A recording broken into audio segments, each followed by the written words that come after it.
날마다 솟는 샘물과 함께하는 오늘의 말씀입니다. 4월 21일 월요일 오늘의 말씀은 마가복음 16장 1절부터 8절까지입니다. 제16장. 안식일이 지나매 막달라 마리아와 야고보의 어머니 마리아와 또 살로메가 가서 예수께 바르기 위하여 향품을 사다 두었다가 안식 후 첫날 매우 일찍이 해돋을 때 그 무덤으로 가며 서로 말하되, 누가 우리를 위하여 무덤 문에서 돌을 굴려주리요. 하더니 눈을 들어본즉 벌써 돌이 굴려져 있는데 그 돌이 심히 크더라. 무덤에 들어가서 흰 옷을 입은 한 청년이 우편에 앉은 것을 보고 놀라매 청년이 이르되, 놀라지 말라. 너희가 십자가에 못 박히신 나사렛 예수를 찾는구나. 그가 살아나셨고 여기 계시지 아니하니라. 보라, 그를 두었던 곳이니라.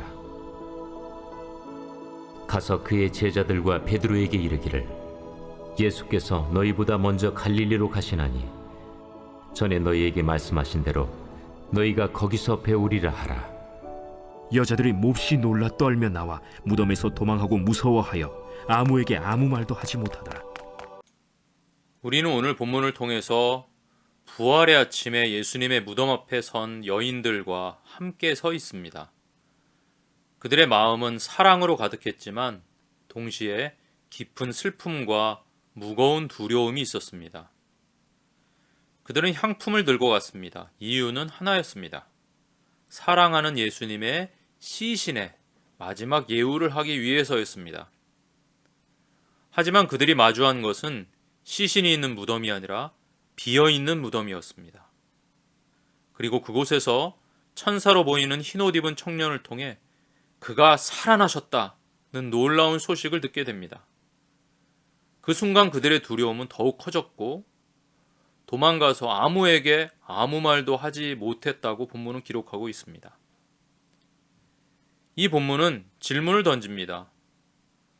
부활을 본 사람들은 왜 침묵했는가? 그리고 또 하나의 질문도 있습니다.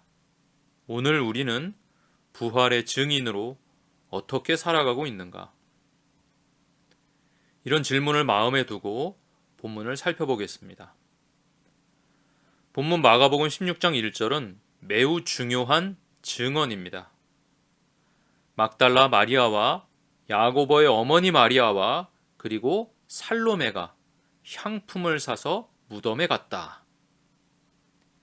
이 세 명의 여인들은 마가복음 15장 40절을 통해 보면 예수님의 죽으심을 목격했던 사람들입니다. 동일한 사람들이 지금 예수님께서 부활하신 현장에 섰던 것입니다. 당시 유대 사회에서 여인은 법적 증인으로 인정되지 않았습니다. 만약 누군가 부활 이야기를 조작했다면 사회적으로 증언의 효력과 가치가 없다고 여겨지던 여인들을 부활의 첫 목격자로 설정했을 리가 없습니다. 따라서 이 세 명의 여인들의 이름을 말하는 것은 예수님의 부활이 역사적 사실이라는 것을 강력히 지지하는 증거입니다. 인간의 손으로 만든 이야기였다면 이런 방식으로 구성되지 않았을 것입니다. 하나님께서는 힘없고 연약한 세상이 무시하던 여인들을 통해 부활의 첫 증인으로 삼으셨습니다. 하나님 나라의 증인은 세상의 기준이 아니라 하나님의 선택으로 세워집니다. 그러나 예수님의 부활 소식을 들은 여인들의 반응은 기쁨이 아니었습니다. 8절에 보면 여인들이 몹시 놀라 떨며 나와 무덤에서 도망하고 무서워하여 아무에게 아무 말도 하지 못하더라. 왜 이토록 무서워했을까요? 이것은 마가복음 전체에 흐르는 주제와 연결됩니다. 마가복음에는 두려움과 놀라움의 정서가 자주 등장합니다. 예수님께서 바다를 잠잠케 하셨을 때, 또 변화산에서 영광을 드러내셨을 때, 그리고 지금 부활하신 주님을 전해 들은 순간에도 그렇습니다. 이 두려움은 단순한 공포가 아닙니다. 신적인 계시 앞에서 인간에게 일어나는 경외심입니다. 그들은 지금까지 이해 못했던 하나님의 계획 앞에서 놀라고 무너지고 떨었던 것입니다. 그러나 이 두려움은 두려움 자체로 끝나거나 침묵으로 끝나서는 안 됩니다. 하나님은 우리를 두려움 속에 머무르게 하지 않으십니다. 부활의 증인으로 파송하십니다. 이제 7절을 보세요. 가서 그의 제자들과 베드로에게 이르기를 예수님께서 너희보다 먼저 갈릴리로 가시나니 전에 너희에게 말씀하신 대로 너희가 거기서 배우리라 하라 하는지라. 아멘. 예수님께서는 제자들을 만나시겠다고 약속하십니다. 그렇다면 그 제자들은 어떤 사람들입니까? 예수님을 버리고 도망친 자들입니다. 심지어 흰옷을 입은 청년이 구체적으로 이름을 언급하며 말한 베드로는 예수님을 3번이나 모른다고 부인했던 사람입니다. 하지만 예수님은 그들을 찾으시고 다시 부르십니다. 베드로에게도 전하라. 이 말은 단지 부활의 소식을 전하는 정보 전달이 아닙니다. 그것은 바로 용서의 선언이요, 회복의 선언인 것입니다. 부활은 단지 죽음을 이긴 사건이 아닙니다. 죄와 실패를 이기신 은혜의 시작입니다. 부활하신 주님은 그들을 만나시고 회복시키십니다.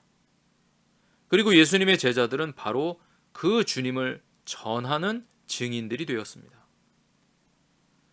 우리 역시 마찬가지입니다.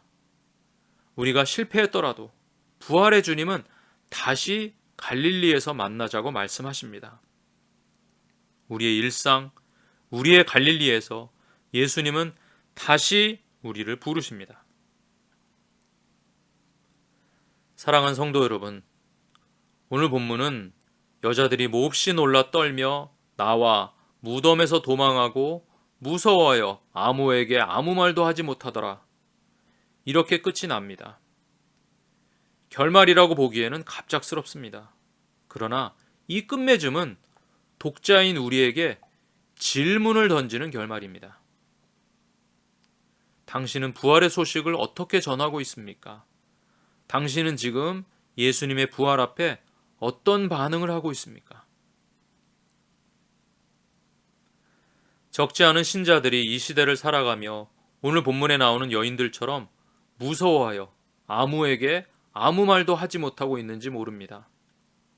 혹은 적지 않은 신자들이 과거의 실패에 매여서 두려워하며 침묵하고 있는지도 모릅니다.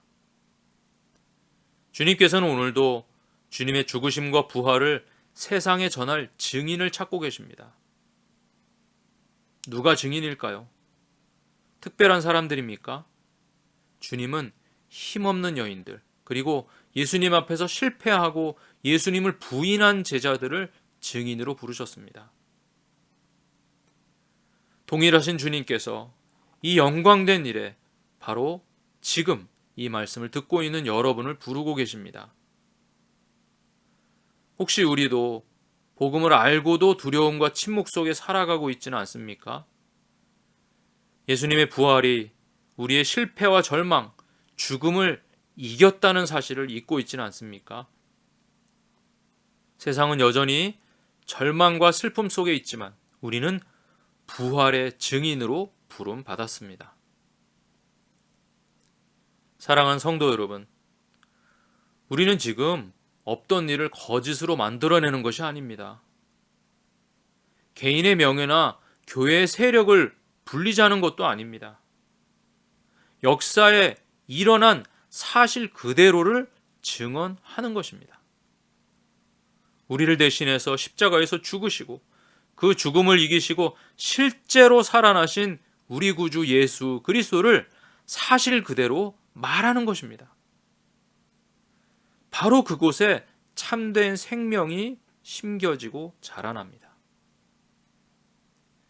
이 말씀을 듣는 우리 모두 두려움을 이기고 침묵을 깨고 부활하신 주님을 누리며 참된 증인으로 증언하는 우리 모두가 되어지시기를 주님의 이름으로 축원합니다. 하늘에 계신 우리 아버지, 아버지의 이름을 거룩하게 하시며 아버지의 나라가 오게 하시며 아버지의 뜻이 하늘에서와 같이 땅에서도 이루어지게 하소서. 오늘 우리에게 일용할 양식을 주시고 우리가 우리에게 잘못한 사람을 용서해 준 것 같이 우리 죄를 용서해 주시고 우리를 시험에 빠지지 않게 하시고 악에서 구하소서. 나라와 권능과 영광이 영원히 아버지의 것입니다. 아멘.